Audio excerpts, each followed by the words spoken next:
What an emotional speech yesterday from Perry's wife. Yeah, absolutely. Anita Perry has been everywhere on the campaign lately. And George, she takes attacks on her husband personally and is not afraid to fire back at his critics. Rick Perry is bringing out the big guns, sending his wife Anita on the campaign trail. Yesterday, she took a whack at Herman Cain and his 999 economic plan. When I hear 999, I want to call 911. Perry and his wife first met in elementary school and have been married for 29 years.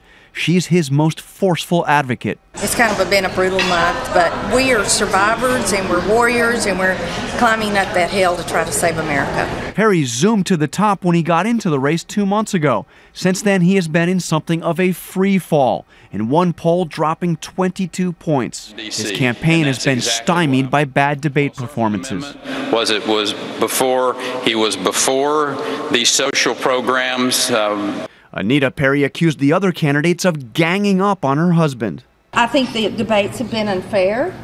I think he's been the recipient of arrows. Perry has also taken heat for the controversial views of one of his supporters. Islam, Hinduism, Buddhism, and Mormonism are all false religions. Pastor Robert Jeffress has repeatedly called Mormonism a cult.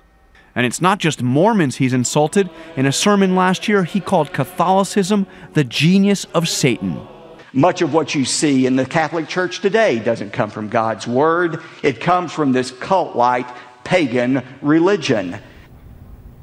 Anita Perry teared up yesterday when talking about how tough this campaign has been, saying her husband has been, quote, beaten up, brutalized, and chewed up because of his Christian faith and his conservative views. George? Yeah, she was really passionate yesterday, John. Let me ask you, Governor Perry is going to be giving his major jobs and energy speech today in Pittsburgh. He says it can create 1.2 million new jobs by taking away regulations in the energy sector. But his opponents are already saying that that's not going to work. It's not going to create the jobs. And they're taking a closer look at his record in Texas.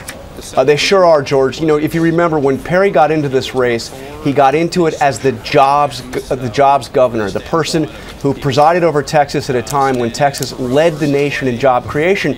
But his critics are looking at that record in Texas, and right now Texas has an unemployment rate of 8.5%. That's a little lower than the national average, but it is the highest that Texas has seen since 1987. And George, it is double the unemployment rate than when Perry became governor 10 years ago. Meanwhile, John, Herman Cain, what a remarkable story in the last several weeks. And yesterday he actually got some high-profile support for his 999 tax plan. Congressman Paul Ryan, the chairman of the House Budget Committee, said he loves the plan.